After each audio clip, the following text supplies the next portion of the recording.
நம்முடைய கிறிஸ்தவ வாழ்க்கையில நாம் இன்றைக்கு நமக்கு இருக்க வேண்டிய மிக முக்கியமான காரியங்கள் என்னெல்லாம் இருக்கணும். இந்த கிறிஸ்தவ வாழ்க்கையில இந்த காரியங்கள் எல்லாம் இருக்கணும். ஏன்னா இந்த உலகத்துல நாம we are not passerby அப்படின்னா நாம எப்படி கடந்து போகிற ஜனங்கள் அல்ல. நாம ஒரு பயணத்தில் இருக்கிறோம். நாம ஒரு வழிபோக்கனை போல் நம்ம என்ன அதுல போய்கொண்டிருக்கிறோம். நமக்கு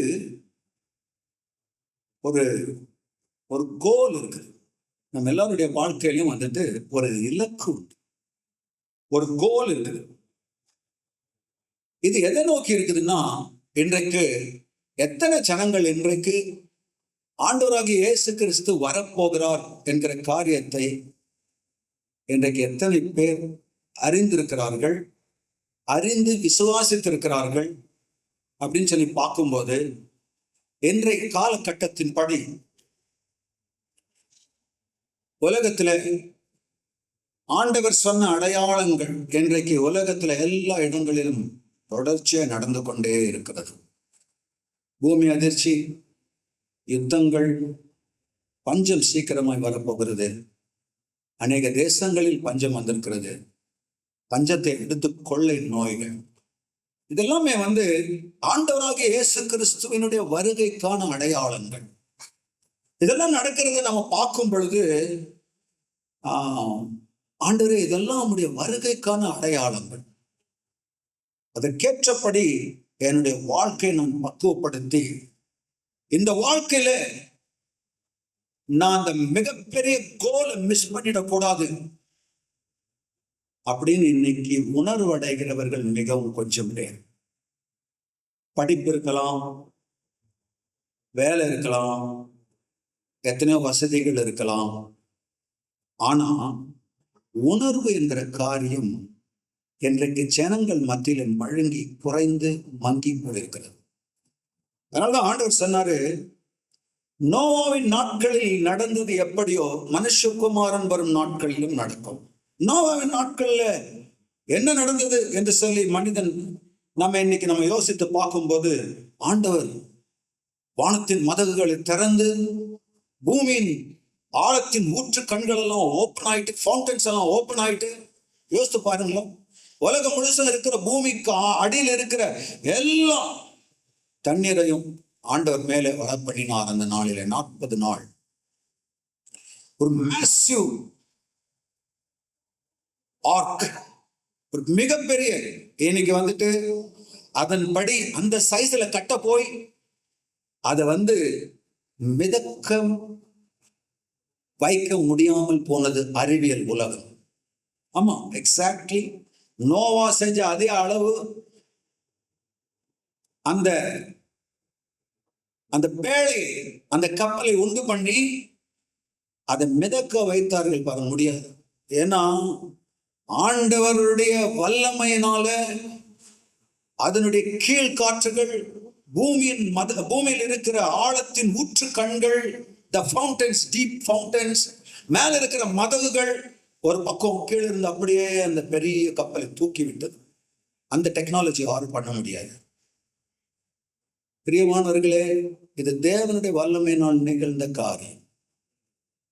இந்த பூமியை நிக்கிரகம் பண்ணும்படியாய் மனுஷர் பரியந்த மிருகங்கள், ஊரும் பிராணிகள், ஒன்று கூட மரம், செடி, கொடி,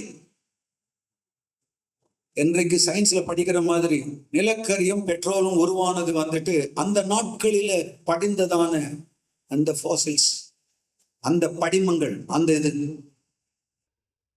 எத்தனையோ கோடி கணக்கான மரம், செடி, கொடிகள், விலங்குகள் எல்லாம் மண்ணில புதையுண்டு வெப்பத்தினாலும் எல்லா சீதோஷண மாற்றத்தினாலும் வெளியே நிலக்கரியாகவும் அது பெட்ரோலியம், டீசலாகவும் இன்னைக்கு அநேக நாடுகளில காணப்படுகிறது. பிரியமானவர்களே, ஏன் இதை நான் சொல்கிறேன்னா, இப்படிப்பட்ட எல்லா காரியங்களும் எவிடென்டா இருக்குது. ஆண்டவருடைய வருகைக்கான காரியங்கள் எல்லாமே இன்றைக்கு நம்மை சுற்றி நிகழ்ந்து கொண்டிருக்கிறது. அதுல ஆண்டவர் சொன்ன ஒரு காரியம் என்னன்னா, மனுஷர்கள் புசித்து குடித்து பெண் கொண்டு கொடுத்து லோத்துவின் நாட்களில் வாங்கி கட்டி விற்று வாழ்க்கை செய்து கொண்டிருக்கிறார்களே ஒழிய ஒரு ருட்டீன் லைஃப் அவங்களை மேற்கொண்டிருக்கிறது. என்னத்தை உண்போம், என்னத்தை குடிப்போம், என் வாழ்க்கை எப்படி இருக்கும்ன்ற காரியமே முழுசா மனுஷனை ஆட்கொண்டிருக்கிறபடினால தேவனை பற்றி உணர்வு இல்லாமல் போனான். ஆண்டவர் சொன்னார், தேவனுடைய ராஜ்யத்தை அவருடைய நீதியும் தேடுங்கள். பெரிய ஆளுங்களுக்கெல்லாம் யாராவது தங்கள் எண்ணத்தில் புத்திமான்களா இருக்கிறவர்களுக்கு சின்ன விஷயம் சொல்றது, தேவனுடைய ராஜ்யத்தை நீதியம் தேடினா பூவா கட்சிடுமா? இது கேள்வி. தேவனுடைய ராஜ்யத்தையும் நீதியும் தேடினா சாப்பாடு கிடைச்சிடுமா? தேடி பாருங்க, கிடைச்சிடும். ஒரே ஒரு தீர்மானம் எடுத்த 35 வருஷத்துக்கு முன்னாடி, ஆண்டவரே உடைய ராஜ்யத்தை உடைய நீதியை நான் தேடுவேன். ஆமா, படிப்பால நான் மெக்கானிக்கல் இன்ஜினியர். ஆனா நான் செய்த வேலை பெயிண்டிங்கு, கப்பல் அதாவது விமானம் கட்டும் பணிதளத்துல. அதன் பிறகு 10 வருஷம் டீ வித்தது. அதன் பிறகு கிர்லோஸ்கர் ஆயில் என்ஜின்ல பிரான்ச் மேனேஜரா 10 வருஷம் ஒர்க் பண்ணது. இப்போ ஒரு 8 வருஷமா ஒரு கம்பெனியில பிரான்ச் மேனேஜரா ஒர்க் பண்றது. எதுவுமே பிரியமானவர்களே, ஒரே வார்த்தையை மையமாய் கொண்டது என்ன தெரியுங்களா? தேவனுடைய ராஜ்யத்தை அவருடைய நீதியும் முதலாவது தேடிதான் மற்றது இதெல்லாம் நான் செய்தேன். என் வாழ்க்கையில ரெக்ரெட் கிடையாது. ஐயோ இப்படி வாழ்ந்துட்டு வீணாகினோ, நோ ரெக்ரெட்ஸ். மன வருத்தமே கிடையாது. எதை குறிச்சு மன வருத்தமே கிடையாது. ஒரே ஒரு விஷயம் தான், ஜனங்கள் மனம் திரும்பாத குறிச்சுதான் மன வருத்தமே ஒழிய மற்ற எந்த காரியத்தை குறிச்சும் மன வருத்தமே கிடையாது. ஆண்டவருக்கு முன்னாடி நான் சொல்றேன், நோ. பிரியமானவர்கள், 28 வருஷம் நான் வேலை செஞ்சு என்னுடைய சம்பளம் 28,000 தான். ஆனா happy man I was. I am மகிழ்ச்சி நிறைந்த சந்தோஷமான மனுஷன் தான் நான் உண்மைதான் சொல்றேன். முதலாவது தேவனுடைய ராஜ்யத்தையும் அவருடைய நீதியை தேடுங்கள், பிறகு இவைகள் எல்லாம் உங்களுக்கு கூட கொடுக்கப்படும் சொல்லிட்டு வானத்தையும் பூமியும் மனிதனையும் அதில் உள்ள யாவற்றை உண்டாக்கின தேவன் சொன்ன வார்த்தை அதுதான் நடக்கும். என்னுடைய மைண்ட் எல்லாம் ஒண்ணும் கிடையாது. நம்ம மைண்ட் எப்படி தெரியுமா? தராசு மேல் படித்திருக்கிற தூசிக்கு எவ்வளவு மைண்ட் இருக்கும், அதான் மைண்ட். என்ன மைண்ட் நம்மளுது? உலகம் தன் சுய ஞானத்தினால் தேவனை அறிய முடியாது. பைத்தியமாய் தோன்றுகிற பிரசங்கத்தினாலே. பைத்தியமாய் தோன்றுகிற பிரசங்கம் என்ன தெரியுமா? 2000 வருஷத்துக்கு முன்னாடி இயேசு கிறிஸ்து தேவாதி தேவனா இருந்தா மனுஷனா உலகத்துக்கு வந்தார். 33 ஆண்டு காலங்கள் நம்மை போல வாழ்ந்தார். எல்லா விதத்திலும் சோதிக்கப்பட்டார். ஒரு முறை கூட பாவமே செய்யல. அவர் தான் உலகத்தாருடைய பாவங்களுக்காக பாவ பரிகாரியாக மரித்தார், அடக்கம் பண்ணப்பட்டார், 3ஆம் நாள் உயிரிழந்தார், சீக்கிரம் வருவேன்னு சொல்லியிருக்கிறார். பைத்தியமாய் தோன்றுகிற பிரசங்கம். 2000 வருஷத்துக்கு முன்னாடி இயேசு கிறிஸ்து மரித்தார். இன்னைக்கு வாழ்ந்து கொண்டிருக்கிற என்னுடைய பாவங்கள் மன்னிக்கப்பட்டதுன்னு சொல்லிட்டு இன்றைக்கு விடுதலையா அந்த உலகத்துல ஜீவிக்க முடியும். ஏன்னா பைத்தியமாய் தோன்றுகிற பிரசங்கத்தினால்தான் விசுவாசிக்கிறவர்களை ரட்சிக்கிறது தேவனுக்கு பிரியமாயிற்று. பைத்தியமா தோன்றுகிறது. இது பைத்தியம். 2000 வருஷத்துக்கு முன்னாடி இயேசு கிறிஸ்து மரித்தாராம். இன்னைக்கு நான் வாழ்ந்து கொண்டதை இன்னைக்கு நான் செய்யற பாவம் அவர் கழுவிடுவார். பிரியமானவர்களே, உணர்வு இல்லை. தேவனை தேடுகிற உணர்வு இன்றைக்கு கிடையாது. நோவாவின் நாட்களில் இருந்தது என்ன?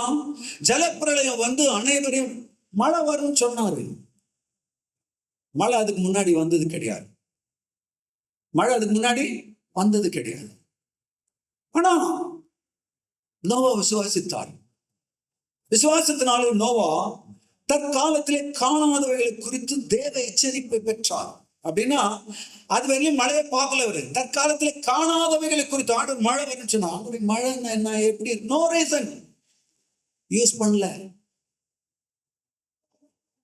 மழை வருமா ஆண்டவரே, நான் நம்புறேன், அவ்வளவுதான் அவர் பண்ணேன். அதனால்தான் அவரும் விசுவாசத்தினாலே நோவா தற்காலத்தில் காணாதவைகளை குறித்து தேவ எச்சரிப்பை பெற்று பயபக்திக்குள்ளவனாகி சும்மா வாழல. பயபக்தி உள்ள ஒரு வாழ்க்கை. பயபக்திக்குள்ளவனாகி தன் குடும்பத்தை ரட்சிக்கும்படியாய் ஒரு பேழையை உண்டு பண்ண, ஒரு பேழையை கட்டினாரு. அந்த குடும்பத்தை அதுக்குள்ள கொண்டு போய் வச்சாரு.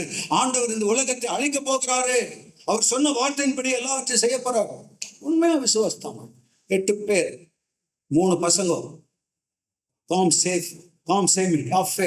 அவருக்கு 3 மனைவிகள், 6 பேர். நோவா 7, நோவாவுடைய மனைவி 8 பேர் ஆண்டவருடைய வார்த்தை விசுவாசித்தார்கள், உணர்வுள்ளவர்களாக இருந்தார்கள், காப்பாற்றப்பட்டார்கள். இன்னைக்கு கூட நமக்கு தேவை உணர்வு.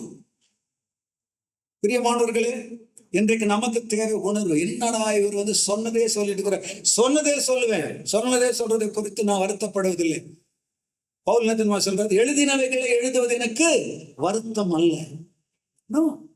எனக்கு எழுதுறது திருப்பி, ஏன்னா இது நம்ம வாழ்க்கையில நிஜமாகணும். அது வரையும் சொல்லிட்டே இருக்கணும். பேதுரு சொன்னாரு, என் கூடாரத்தை விட்டு நான் பிரிந்து போகும் வரையிலும் இதை நான் நினைப்பூட்டி கொண்டே இருப்பேன், நான் சாகு வரையில நினைப்பூட்டி கொண்டு இருப்பேன் பேதுரு சொன்னார். பிரியமானவர்களே, இந்த நாளிலே கூட சிம்பிள் காஸ்பல், எளிதான ஒரு சுவிசேஷம். ஆண்டவரே, நீங்க ஆண்டவர், நான் என்ன கையில ஒப்பு கொடுக்கிறேன்.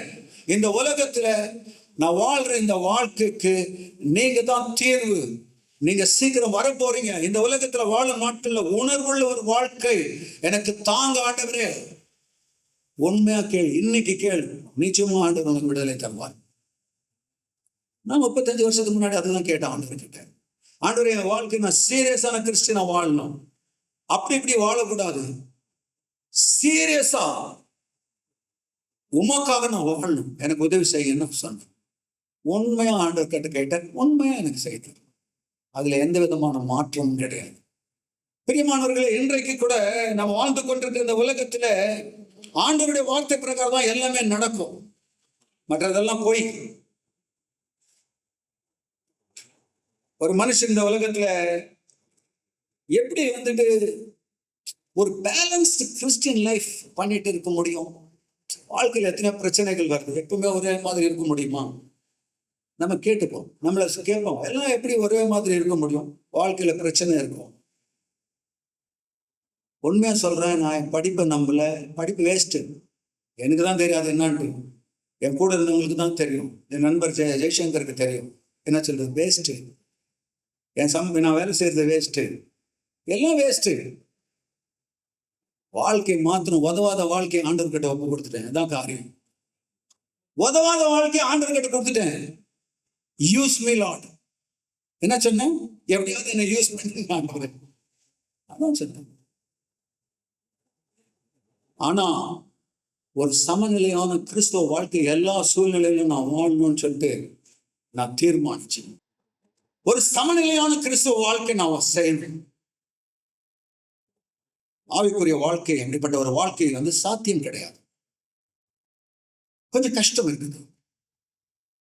ஆனா இதுக்கு என்ன தேவை? இன்னைக்கு நான் சொன்னேன்ல, என்ன தேவை இன்னைக்கு அப்படின்னு சொல்லி பார்க்கும் பொழுது, ஒரு தொடர்ச்சியான தேவனோடு கொண்டிருக்கிற ஐக்கியம், தியானம், அவருடைய வார்த்தை ஜீவன் உள்ளது. இன்னைக்கு உண்மையா ஆனஸ்டா அங்க உட்காந்துக்கிறேன்னு சொல்லுங்க. எத்தனை பேரு தினமும் நான் வேதத்தை வாசிக்கிறேன், என் பாடிக்கு, என் உடம்புக்கு சாப்பாடு போட்டுக்கு நல்ல காலையில, அந்த மாதிரி நான் ஒரு கிறிஸ்தவன், ஞாயிற்றுக்கிழமான சபைக்கு வரேன், என் குடும்பம் ஒரு கிறிஸ்தவ குடும்பம்னு சொல்லிக்கிறவங்க எத்தனை பேர் தேவனுக்கு முன்பாக, ஆண்டவரே தினமும் நீர் என்னுடைய தியானம், என்னுடைய வார்த்தையை நான் வாசிக்கிறேன், உன்னோடு இருக்கிற ஐக்கியம் உண்மை ஆண்டவரே. இதுல போய்கிட்ட நான் போய் இவங்கிட்ட போய் சொல்ல முடியுமா ஆண்டவரே? ஜனங்கிட்ட வேணுமானா பிரிட்டன் பண்ணலாம், நடிச்சிடலாம். ஆனா உங்ககிட்ட முன்னாடி நான் வரும்போது, ஆண்டவரே நீர் என்னுடைய தியானம், நீர் என்னுடைய நம்பிக்கை, நீரே என்னுடைய ஐக்கியம். நான் பாடின மாதிரி, அன்பே என் ஆறுதலே நன்றி. அவர்தான் அன்பு, அவர்தான் ஆறுதல். இது தியானம் பண்ணும்போதுதான் வரும். காலம் முழுசும் பிரச்சனையே தலையில சுமந்து தெரிகிற வாழ்க்கை இல்லை கிறிஸ்தவ வாழ்க்கை. பிரியமானவர்களே, உடை தெரிந்து கர்த்தருடைய வார்த்தையை தியானித்து அவரோடு கொண்டிருக்கிற ஐக்கியம், அவரிடத்துல இந்த பலன், ஐக்கியத்தின் மூலமாக பெற்றுக்கொள்கிற பலன், இதை வெளியே கொண்டு போயிட்டு கொடுக்கணும். இது செய்யும் பொழுது ஒரு ஆரோக்கியமான ஆவிக்குரிய வாழ்க்கை நாம் செய்ய முடியும். ஆரோக்கியம் வேணுமா? ஆரோக்கியம் வேணுமா? ஒரு ஆரோக்கியமான கிறிஸ்துவ வாழ்க்கை என்னன்னா, தேவனே என்னுடைய தியானம், நீரே என்னுடைய நினைவு. மோசம் போக மாட்டோம். ஆனா வேற யார் மேல நினைவு வச்ச மோசம் போயிடுவோம். வேற எது மேல நினைவு வச்ச மோசம் போயிடுவோம். நீரே என் நினைவு, நீரே என் நினைவு. You are my thought. நீங்க தான் ஆண்டவரே என்னுடைய நினைவு. ஆண்டவர் கிட்ட ஒப்பு கொடுக்க பாருங்களேன். அவரோடு கொண்டிருக்கிற ஐக்கியம், இதன் மூலமா பெற்றுக்கொள்ளுகிற அந்த வல்லமை, அன்பு, இதுதான் நாம பிரதிபலிக்கிறோம்.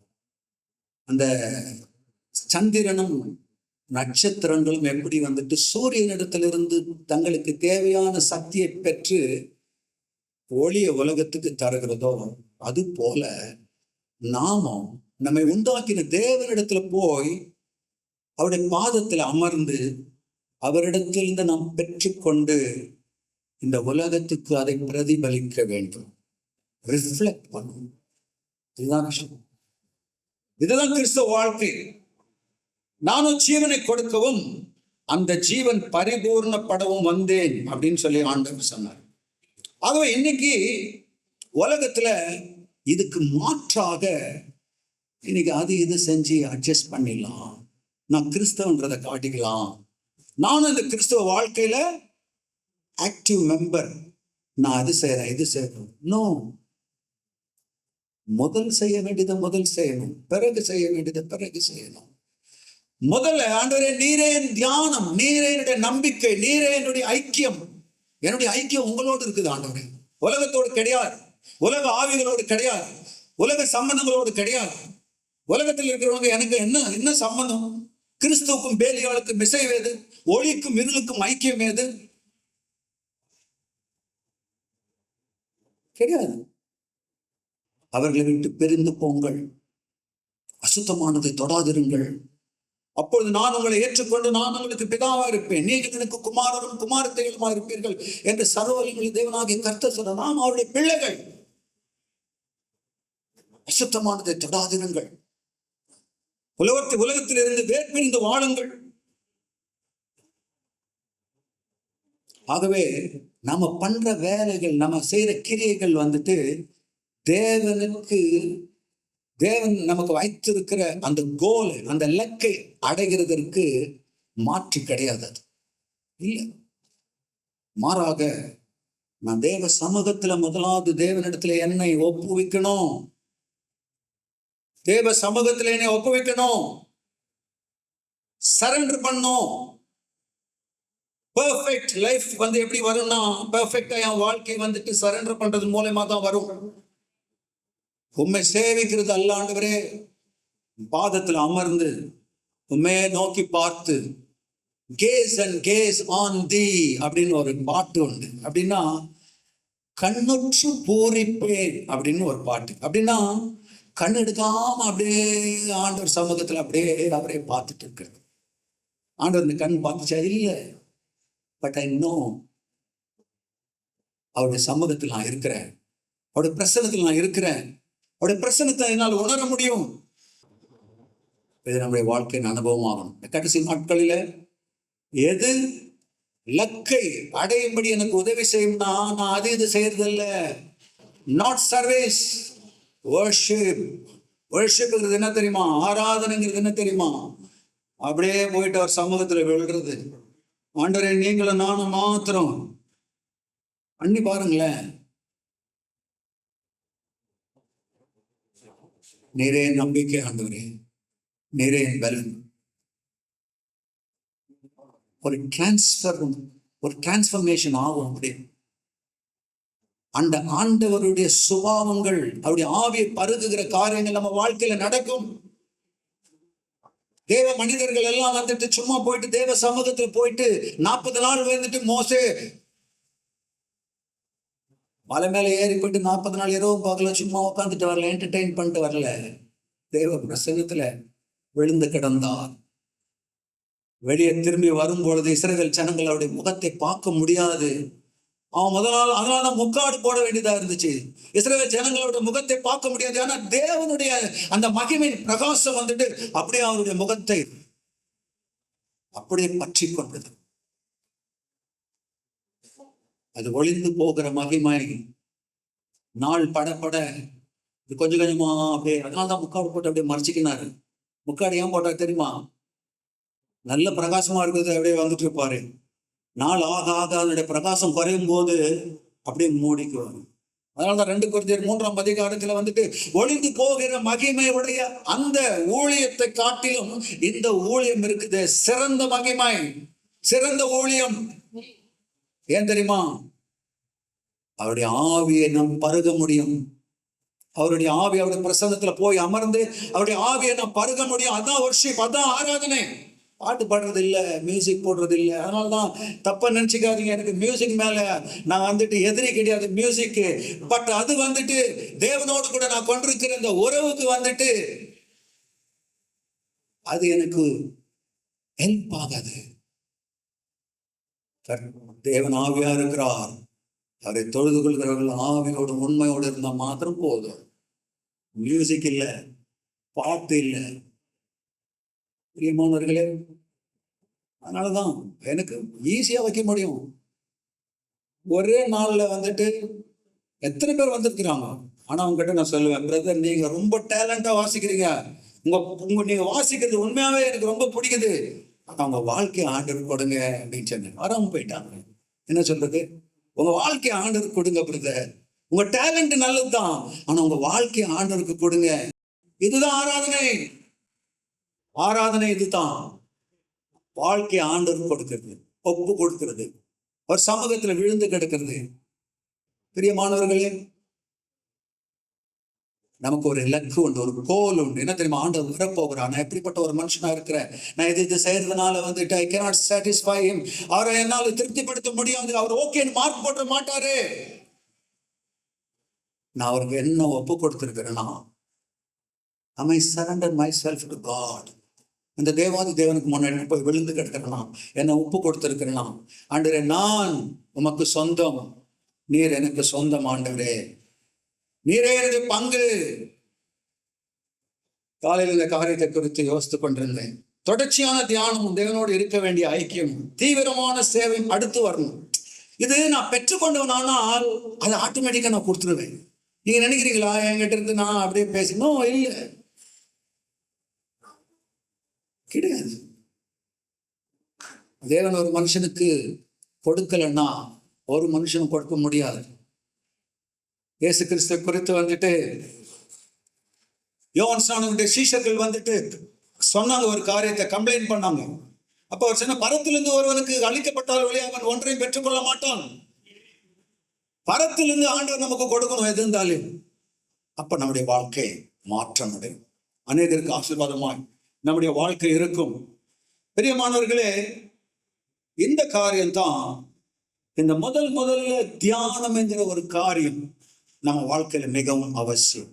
தேவனுக்கு நம்மை சமர்ப்பிப்பது, ஒப்பு கொடுப்பது, சரண்டர் பண்றது, கம்ப்ளீட்டா ஒப்பு கொடுக்கிறது, டெடிகேட்டட் லைஃப். பிறகு ஆட்டோமேட்டிக்கா அவரிடத்தில் பெற்றுக்கொண்டதை நான் கொடுக்க முடியும். இது 2வது. நம்ம அடுத்து செய்யற காரியம் எல்லாம் அடுத்தது நம்ம வாழ்க்கை. ஆகவே முதல்ல வந்துட்டு காலையில இதை குறித்து நான் யோசிச்சுட்டு இருக்கும்போது, முதல் மனிதன் யாரு தியானம் பண்ணி கொண்டிருந்தாருன்னா ஈசாக். ஈசாக் என்ன பண்ணிக்கிறாரு? ஆதியாகமம் 24ஆம் அதிகாரம் 63ஆம் வசனத்துல சாயங்கால வேளையில ஈசாக்கு வந்துட்டு வெளியிலே போய் தியானம் பண்ணி கொண்டிருந்தார். என்ன பண்ணியிருந்தாரு? தியானம் பண்ணி கொண்டிருந்தார். அப்போ அது என்னன்னா, ஆண்டவரே நீர் மாத்திரம் எனக்கு போதும். தியானங்கிறது என்ன? ஆண்டவரே நீர் மாத்திரம் எனக்கு போதும். தியானம் அதுதான். அப்படிப்பட்டவர்களுக்கு ஆண்டவர் என்ன பண்றார் தெரியுமா? அவரிடத்தில் இந்த நல்ல பங்கை கொடுக்கிறார். குட் போர்ஷனை வந்துட்டு ஆண்டவர் உங்களுக்கு என்ன பண்றாரு? கொடுக்கிறார். என்ன கிடைக்கும் தியானம் பண்றதுனால? நல்ல பங்கு. என்ன கிடைக்கும்? Good portion of God. ஆண்டவர்கிட்ட போயிட்டு இருந்த அவருடைய சமூகத்தை பிரசன்னத்தில் இருக்கும்போது குட் போர்ஷன் கிடைக்கும். குட் போர்ஷன் என்ன தெரியுமா? அந்த நாட்கள்ல வந்துட்டு ராஜாக்களுடைய பந்தியில சாப்பிடுறதுக்காக என்ன பண்ணுவாங்கன்னா, நிறைய வகை வகையான அதுல இருந்து குட் போர்ஷன் தனக்கு பிரியமானவர்களுக்கு கொடுப்பார்கள். என்ன பண்ணுவாங்க? ஒரு நல்ல பங்கு, அந்த பங்கு வந்துட்டு தனக்கு பிரியமானவர்களுக்கு அவர்கள் கொடுப்பார்கள். ஆகவே நல்ல பங்கு அப்படின்னு சொல்லிட்டு எது தெரியுமா சொன்னார் ஆண்டவரே? லூக்கா எழுதின சுவிசேஷத்துல ஒரு ஸ்திரியை பார்த்து ஆண்டவர் சொன்னார். 2 பேர் இருந்தாங்க ஒரு வீட்டுல, 3 பேர் இருந்தாங்க. ஒரு ஆள் அப்ப ஆப்சென்ட். 2 பேர் வந்துட்டு பிக்சர்ல வராங்க. ஒருத்தர் மார்த்தாள், ஒருத்தர் மரியாள். மார்த்தாள் வந்துட்டு சேவை செய்கிறதுக்கு பார்க்கிறான். சேவை பண்ணி எப்படியாவது ஆண்டவரை வந்துட்டு அசத்திடணும். என்ன பண்ணிடணும்? அசத்திடணும். இன்னொருத்தர் என்ன பண்ணா? ஆண்டவருடைய பாதத்துல போயிட்டு உட்கார்ந்துட்டு, ஆண்டவருடைய பாதத்துல உட்கார்ந்தாச்சு. அப்போ ஆண்டவர் சொல்ற வார்த்தை 42வது வசனம், மார்த்தாளே மார்த்தாளே, நீ அநேக காரியங்களை குறித்து கவலைப்பட்டு கலங்குகிறாய். அநேக காரியங்களை குறித்து கவலைப்பட்டு கலங்குகிறாய். தேவையானது ஒன்றே. மரியாள் தன்னை விட்டு எடுபடாத நல்ல பங்கை தெரிந்து கொண்டாள். நம்ம பிரச்சனை இல்லை, நம்முடைய போராட்டத்துல அக்கினி ஊடாய் நடந்தாலும், ஆழியின் தண்ணீரை கடந்தாலும், பாடணும் இல்ல, சோதனையோ மிக பெருகினாலும் ஜெயம் நமக்கீந்ததோ சோத்தரிப்போமே. இல்ல, அக்கினி ஊடாய் நடந்தாலும், சூழ்நிலைகள் அக்கினி ஊடா அப்படியே ஃபயர், அப்படியே முடியாதாண்டு இந்த வாழ்க்கை அப்படி இருக்கும். ஆழியின் தண்ணீர், சோதனை மிகவும் பெருகி போயிருக்கிறது. ஆனா ஜெயம் நமக்கு கொடுக்கிறவன் நம் பக்கத்தில், நம் பட்சத்தில் இருக்க வேண்டும். அதுதான் காரியம். ஆமென். பிரியமானவர்களே, நல்ல பங்கு அது என்ன தெரியுமா? மரியாள் தன்னை விட்டு எடுப்படாத நல்ல, ஒருவரும் எடுத்து போட முடியாத பங்கு அது. எந்த சூழ்நிலையும் எடுத்து போடாது. யாரும் எந்த மனுஷனும் வந்து எடுத்து போட முடியாது. உண்மையா சொல்றேன், எந்த மனுஷனும் என் சந்தோஷத்தை திருடவே முடியாது. எந்த மனுஷனை என் சமாதானத்தை எடுத்து போடவே முடியாது. யாரா இருந்தாலும் எடுத்து போட முடியாது. ஏன்னா நான் போய் விழுற இடம் வந்துட்டு வேற இடம். நான் பெற்றுக்கொள்ளுகிற பலம் வந்துட்டு வேற இடத்துல இருந்து. அதனாலதான் பிரியமானவர்களே, நல்ல பங்கு எது? தேவனிடம் சேருவது, தேவனிடத்துல சேர்றது, தேவனிடத்துல போய் உட்கார்றது, தேவனிடத்துல சேருவது, தேவனை அண்டிக் கொள்வது. இதுதான் பாரு. ஒரு ஜனக்கூட்டத்தை, இப்போ ஒரு மனுஷனை பற்றி சொன்னேன். அதாவது யார் நல்ல பங்கு, யாரு தியானம் பண்ணாங்க? யார் தியானம் பண்றது? யாரு? ஈசாக்கு. தியானம் பண்றது என்ன? நீரே போதும், நீரே போதும். ஓகே, ஆராதனை அதுதான். 2வது, ஒருத்தர் சேவை பண்ணாங்க, ஒருத்தர் இருந்துட்டு ஆண்டோட பாதத்தில் போய் அமர்ந்தாங்க. நல்ல பங்கை தெரிந்து கொண்டு, அவ பேர் என்ன? நல்ல பங்கை தெரிந்து கொண்டவர்கள் மரியாள். மரியாளை போல நல்ல பங்கு. எத்தனை பிரச்சனை இருக்குது போயிட்டுல, எத்தனை காரியம் இன்னும் வந்துட்டு ஆண்டவர் இது ஒழிய மாட்டேங்குது, காலகாலமா இப்படிதான் இருக்குது, இதுக்கு நீங்க தான் தீர்வு கொடுக்கணும். ஆண்டோடைய பாத்துல போய் ஏன் விடுறது இல்ல, உட்காந்து ஆடுறோம். சாரி, இல்லை நம்ம வருத்தப்படுத்தி நான் பரியாசம் பண்ணல. நமக்கு ஒரு பலன் இருக்குது, நமக்கு ஒரு நம்பிக்கை இருக்குது, நாம் போய் சேர வேண்டிய ஒரு இடம் இருக்குது, நம்ம அண்டு கொள்ள ஒருத்தர் இருக்கிறாரு, அவர் மார்பில் சாய்ந்து கொள்ளுகிற ஒரு இடம் உண்டு. அவர்கிட்ட போயிடுங்க, நமக்கு தீர்வு கிடைச்சிடும். சிம்பிள்.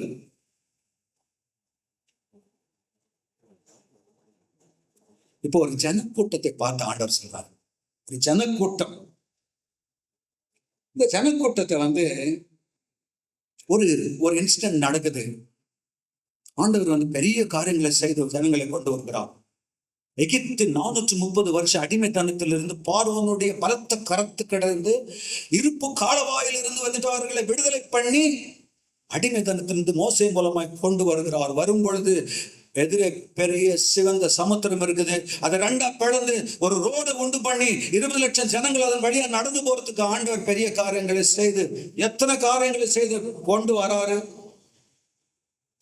வந்துட்ட பிறகு மோசே தேவனுடைய கற்பனை பெற்றுக் கொள்ளும்படியாய் அந்த மலையின் மேல் ஏறி போனான். சீனாய் மலையின் மேலே ஏறி போய் 40 நாள் வரை தாமதித்த போது ஜனங்கள் யோசித்தாங்க, நம்மை கொண்டு வந்த மோசேக்கு என்ன சம்பவித்ததோ தெரியவில்லை. ஆக நாம் திரும்பி எகிப்துக்கு போகும்படிக்காக நமக்கு முன் செல்லும் தெய்வங்களை உண்டு பண்ணி அந்த தெய்வங்கள் நம்மை லீட் பண்ணிட்டோம், நம்மளை நடத்திட்டோம், அதை செய்யணும்னு சொன்னாங்க. எல்லாரும் அவங்க காதில் இருக்கிற காதணிகளை போட்டு பொன் கன்றுக்குட்டியை உருவாக்கி அதுக்கு பண்டிகை பண்ணி திருவிழா கொண்டாடினார்கள். ஆண்டவர் சொன்னார், நீ எகிப்திலிருந்து அழைத்து வந்த ஜனம் தங்களை கெடுத்து கொண்டார்கள், போய் பார் அப்படின்னு சொல்லிட்டு மோசே கீழே அனுப்பும் பொழுது, உங்களுக்கெல்லாம் தேவனுடைய வார்த்தையாது, இந்த வார்த்தைக்கு உங்ககிட்ட மதிப்பே கிடையாதுன்னு சொல்லிட்டு கொண்டு வந்த கற்பலைகள் என்ன பண்ணார், போட்டு உடைத்தார். தேவனுடைய வார்த்தை பெறுகிறதுக்கு கொஞ்சம் கூட லாய்க்கே கிடையாது. தேவனுடைய வார்த்தைக்கு எங்க மதிப்பு இருக்குது?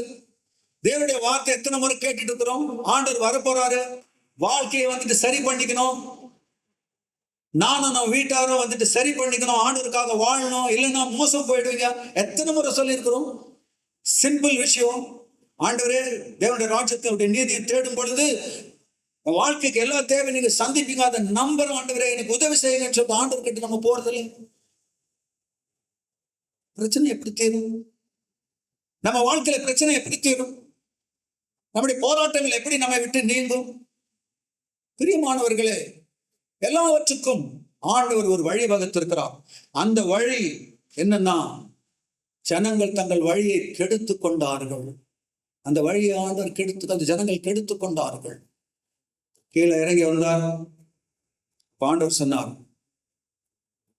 தேவனுடைய பட்சத்தில் நிற்கிறவன் யார்? யாத்திராகமம் 32ஆம் அதிகாரம் 26, 27 வாசிப்ப டக்குன்னு. பாளையத்தின் வாசலில் நின்று கர்த்தருடைய பட்சத்தில் நிற்கிறவன் யார்?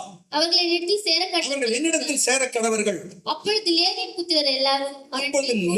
புத்திரர்கள் எல்லாரும் அவனிடத்தில் கூடி வந்தார்கள். அவன் அவர்களை நோக்கி உங்களில் ஒவ்வொருவனும் தன் பட்டயத்தை தன் அறையிலே கட்டிக்கொண்டு பாளையமெங்கும் உள்ளும் புறம்பும் வாசலுக்கு வாசல் போய் ஒவ்வொருவனும் தன் சகோதரனையும் ஒவ்வொருவனும் தன் சிநேகிதனையும் ஒவ்வொருவனும் தன் அயலானையும் கொன்று போட கடவன். இஸ்ரவேலின் தேவனாகிய கர்த்தர் சொல்லுகிறது இதுதான். என்ன சொல்றாரு? கர்த்தருடைய பட்சத்தில் யார் நிற்க முடியும்? யார் கர்த்தருடைய பட்சத்தில் வர முடியும், சேர முடியும்? கர்த்தருடைய பட்சத்தில் யார் தங்களை ஒப்பு கொடுக்க முடியும்?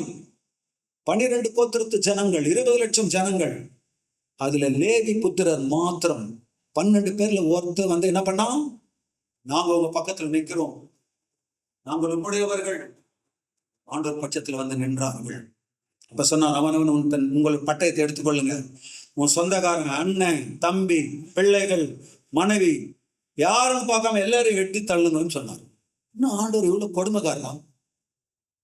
பிரியமானவர்களே, தேவன் நம்முடைய தேவன் அனாதி தேவன், அனாதி சிநேகத்தால் நம்மை சிநேகித்தவர்.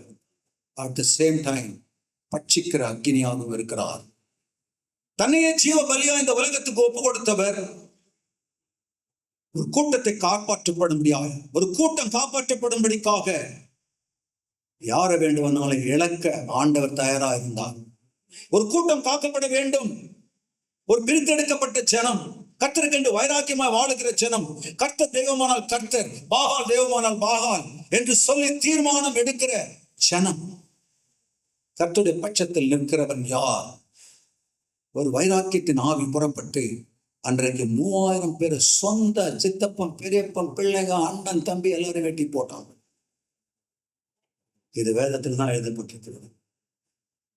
இதை யாராவது நம்ம செஞ்சோம்னா செயலுக்கு போயிடும். ஆனா சில நேரங்கள்ல கட் பண்ண வேண்டியதா இருக்கு. ஒரு குடும்பம் காக்கப்பட வேண்டும், ஒரு சபை, சிறு குடும்பம் காக்கப்பட வேண்டும் என்று சொன்னால் ஆண்டவர் வெட்டிடுமான்னு சொல்றார். நிறைய சமயம் அநேகருக்கு இது புரியாது. ஆனா இதுதான் சத்தியம், இதுதான் நடந்தது, இதுதான் வந்துட்டு தேவனை பின்பற்றுகிற ஒவ்வொரு மனிதனும் செய்வான். 3000 பேர் கொல்லப்பட்டார்கள். அப்போ ஆண்டவர் 28ஆம் வசனத்தில் சொல்றாரு, உங்களை ஆசீர்வதிப்பேன். என்ன சொல்றாரு பாருங்க, 28ஆம் வசனத்தில். லேவியின் புத்திரர் மோசே சொன்னபடி செய்தார்கள். மோசே சொன்னபடியே செய்தார்கள்.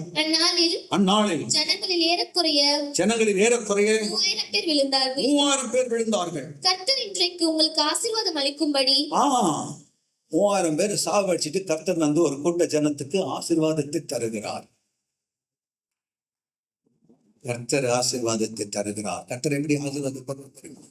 விலக்கப்பட வேண்டியவர்களை விலக்கி, காக்கப்பட வேண்டியவர்களை காத்து, ஒரு பரிசுத்த ஜாதி, ஒரு பரிசுத்த வித்து, சரியாக தேவனை பின்பற்றுகிற ஒரு ஜனக்கூட்டத்தை தேவனுடைய வருகைக்கென்று ஆயத்தப்படுத்தபடிக்காகவே தேவன் இந்த காரியங்கள் எல்லாவற்றையும் தம்முடைய சபையில செய்கிறார், செய்து கொண்டிருக்கிறார், இனியும் செய்வார். ஆமென். லேவியராகமம் 10:3.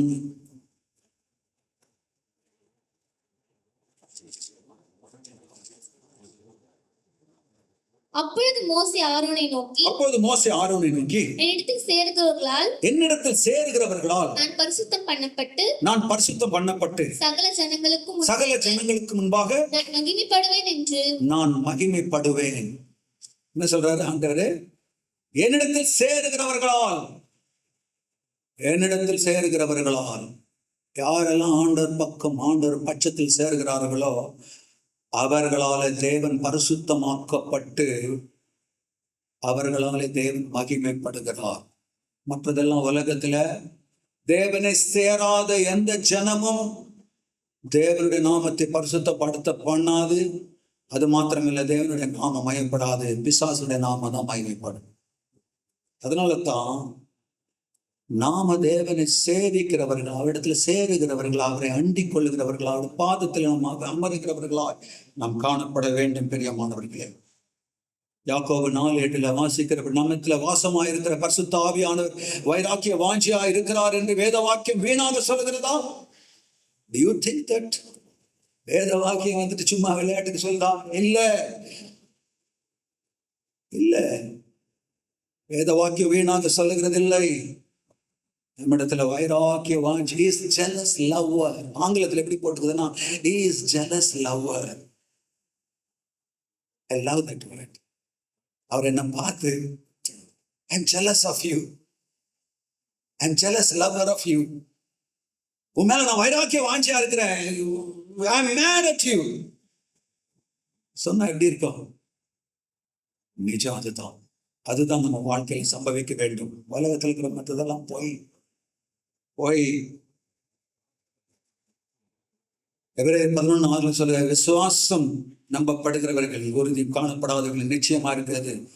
விசுவாசம் 11:6 நம்ம வாசிக்கலாம். தேவன் ஒருவர் உண்டென்றும் தம்மிடத்தில் சேருகிறவர்களுக்கு அவர் பலன் அளிக்கிறவர் என்றும் விசுவாசிக்க வேண்டும். படிக்கலாம் வசனத்தை. 11:6. விசுவாசம் இல்லாமல் தேவனுக்கு பிரியமாயிருப்பது கூடாத காரியம். ஏனென்றால் தேவனிடத்தில் சேருகிறவன் அவர் உண்டென்றும் அவர் தம்மை தேடுகிறவர்களுக்கு பலன் அளிக்கிறவர் என்றும் விசுவாசிக்க வேண்டும். பிரியமானவர்களே, அவரிடத்தில் நாம் சேர வேண்டும். எபிரேயர் 4:16 சொல்லுகிறது. எபிரேயர் 4:16 ஆதலால் நாம் இரக்கத்தை பெறவும். ஏன் தேவ சமூகத்துக்கு நாம போகணும்னா, நம்ம இரக்கத்தை பெறணும். இரக்கம் எதுக்கு? நம் பாவங்கள் மன்னிக்கப்பட இரக்கத்தை பெறவும்.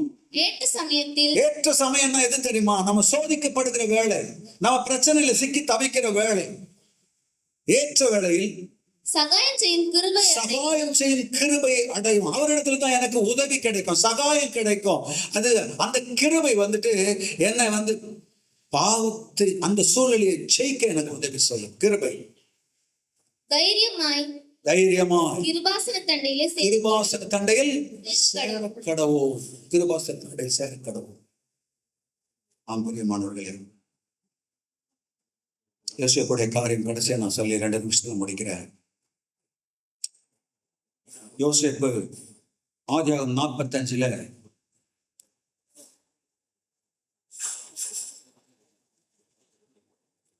அந்த அதிகாரத்தை வாசிக்கும் பொழுது தன்னை காட்டி கொடுத்த, தன்னை விற்று போட்ட தன்னுடைய சகோதரர்களுக்கு முன்பாக தன்னை அவர் வெளிப்படுத்தி காட்டுகிறார். 45ஆம் அதிகாரத்துல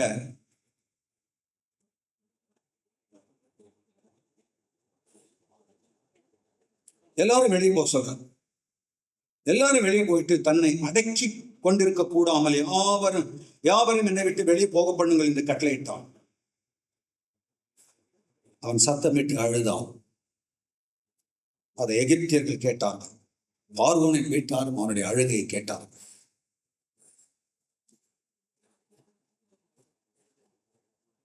நாலாம் வசனத்தில் சொல்றாரு, அப்பொழுது யோசேப்பு தன் சகோதரனை நோக்கி என் கிட்ட வாருங்கள் அவர்கள் கிட்ட போனார்கள். அப்பொழுது அவன் நீங்கள் எகிப்துக்கு போகிற விடத்தில் விற்று போட்ட உங்கள் சகோதரனாகிய யோசேப்பு நான் தான். என்னிடத்தில் வரும்படி விற்று போட்டதினால் நீங்கள் சஞ்சலப்பட வேண்டாம். அது உங்களுக்கு விசனமா இருக்க வேண்டாம். ஜீவரட்சணை செய்யும்படிக்கு தேவன் என்னை உங்களுக்கு முன்னே அனுப்பினார். இதுவரை ஒருவேளை நம்ம வாழ்க்கைக்கு எடுத்து போட்டிருந்தாலும் பரவாயில்லை. எவ்வளவு ஆண்டவரே வாழ்க்கை எப்படி இருந்தது, அதனாலதான் இந்த காரியங்கள் எல்லாம் அப்படின்னு சொல்லிட்டு உன்னை நீயே ஒருவேளை குற்றப்படுத்தி கொண்டு வாழ்ந்து கொண்டிருக்கலாம். ஆனா ஆண்டவர் சொல்றார், நீங்கள் சஞ்சலப்பட வேண்டாம். அது உங்களுக்கு விசனமா இருக்க வேண்டாம். உங்களுக்கு விசனமா இருக்க வேண்டாம். ஜீவரட்சணை செய்யும்படிக்கு தேவன் உங்களுக்கு தன்னுடைய குமாரனாகிய இயேசு கிறிஸ்து இந்த உலகத்துக்கு அனுப்பி தந்திருக்கிறார். ஆண்டவர் நம்மை ரட்சிக்க வல்லமை உள்ளவர். கடைசியா ஒரு விஷயம் பார்க்கலாம். 50ஆம் அதிகாரத்துல யாக்கோபு மரித்து போனார். அவரை அடக்கம் பண்ணிட்டு திரும்பவும் 11 சகோதரர்கள், அவரை விற்று போட்டு 11 சகோதரர்கள் எல்லாம் சேர்ந்து எகிப்துக்கு திரும்பினார்கள். 14ஆம் வசனம். 15ஆம் வசனத்துல இவங்களுக்கு ஒரு பயம் வந்துடுது. இப்படி பண்ணிட்டோமே,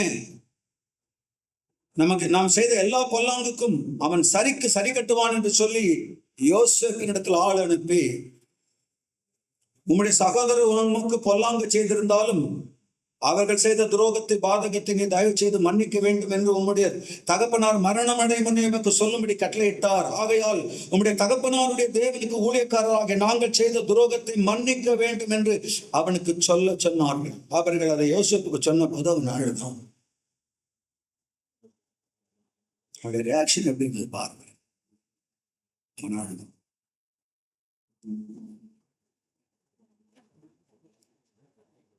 பின்பு அவனுடைய சகோதரரும் போய் அவனுக்கு முன்பாக தாழ விழுந்து, ஏதோ நாங்கள் நமக்கு அடிமைகள். யோசேப்பு அவர்களை நோக்கி, பயப்படாதீர்கள், நான் தேவனா? நீங்கள் எனக்கு தீமை செய்ய நினைத்தீர்கள். தேவன் இப்பொழுது நடந்து வருகிற பெரிய வெகுஜனங்களை உயிரோடு காக்கும்படிக்கு அதை நன்மையாக முடிய பண்ணினார். ஆதலால் பயப்படாதிருங்கள், நான் உங்களையும் உங்கள் குழந்தைகளையும் பராமரிப்பேன் என்று.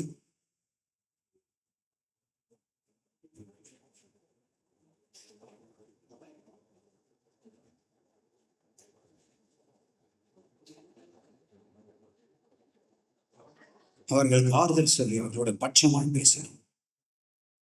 பிரியமானவர்களே, தேவனிடத்தில் பெற்றுக்கொண்டா நிச்சயமா இதுதான் நம்ம செய்யணும். வேற எதுவும் செய்ய முடியாது. மன்னிக்கின்றவர்களை மன்னியுங்கள். பார்த்து பயப்படாதீங்கன்னு சொல்லுங்க. பட்சமாயிருங்கள். ப்ரொவைடட்.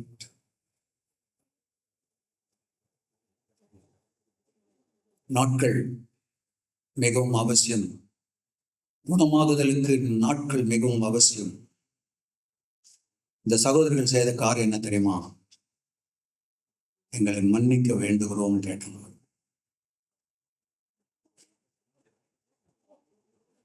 பிரியமானவர்களே, இந்த நாளிலே கூட தேவன் நம்ம இந்த உலகத்தில் அழைத்ததனுடைய நோக்கம் தேவனிடத்தில் நாம் சேரும்படிக்காக, தேவனிடத்தில் பெற்றுக்கொண்டு தேவஜனங்களை ஆசீர்வதிக்கும்படிக்காக. தேவனிடத்திலிருந்து பெற்றுக்கொள்ளவில்லை என்று அவர் தேவனிடத்திலிருந்து பெற்றுக்கொள்ளவில்லை என்று சொன்னால் ஒன்றையும் கொடுக்க முடியாது. நாளிலே கூட ஆண்டவர் சீக்கிரமாய் வரப்போகிறார். நம்ம வாழ்க்கையை ஒப்பு கொடுப்போம். ஒரு ஒப்பு கொடுக்கப்பட்ட வாழ்க்கை. நீர் என் சொந்தம், நீர் என் பட்சம், என் கண்ணீரின் வேலைகளில் நீரே எனக்கு ஆறுதல். நாளை விட கத்தரிடத்தில் ஒப்பு கொடுப்போம். ஒரு ஆரோக்கியமான ஆவிக்குரிய வாழ்க்கை இயேசு கிறிஸ்து வரும் இந்த நாட்களுக்கு முன்பாக நாமும் நம் வீட்டாரும் வாழ தேவன் நம்ம ஒவ்வொருவருக்கும் உதவி செய்வாராக. அனுதினமும் உம்மில் நான் வளர்ந்திடவே அனுக்கிரகம் தர வேண்டுமே. அனுதினமும் உம்மில் நான் வளர்ந்திடவே அனுக்கிரகம் தர வேண்டுமே. எல்லாரும் கூடாதையா, எல்லாம் உம்மால் கூடும். என்னாரொன்றும் கூடாதையா, எல்லாம் உம்மால் கூடும். அனுதினமும் உம்மில் நான் வளர்ந்திடவே அனுக்கிரகம் தர வேண்டுமே. ஞானம் கல்வி செல்வங்கள் எல்லாம் ஒன்றுமெல்ல குப்பை என்று ஞான கல்வி செல்வங்கள் எல்லாம் ஒன்றுமெல்ல குப்பை என்று நியாயங்கள் அழுக்கான கந்தை என்றே குணந்தே இயேசுவே. நியாயங்கள் அழுக்கான கந்தை என்றே குணந்தே இயேசுவே. உம்மில் நான் வளர்ந்திடவே அனுக்கிரகம் தர வேண்டுமே.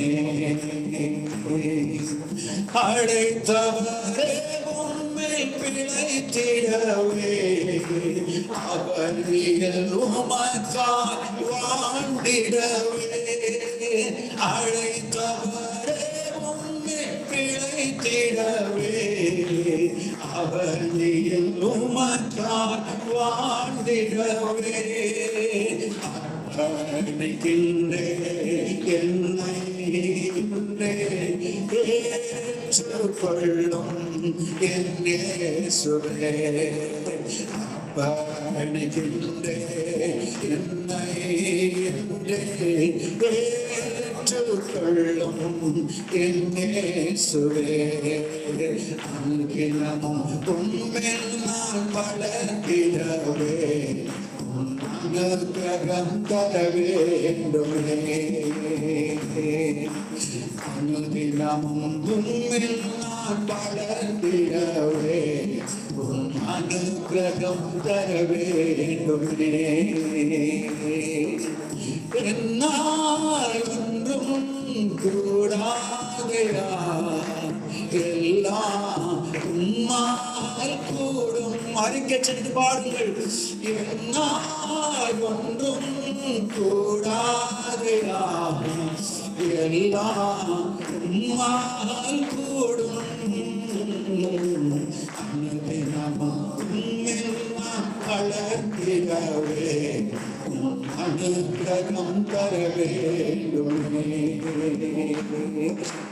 அனுக்கிரகம் தர வேண்டுமே.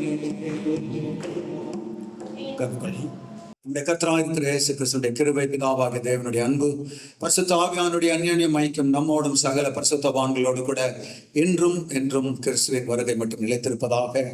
ஆமென்.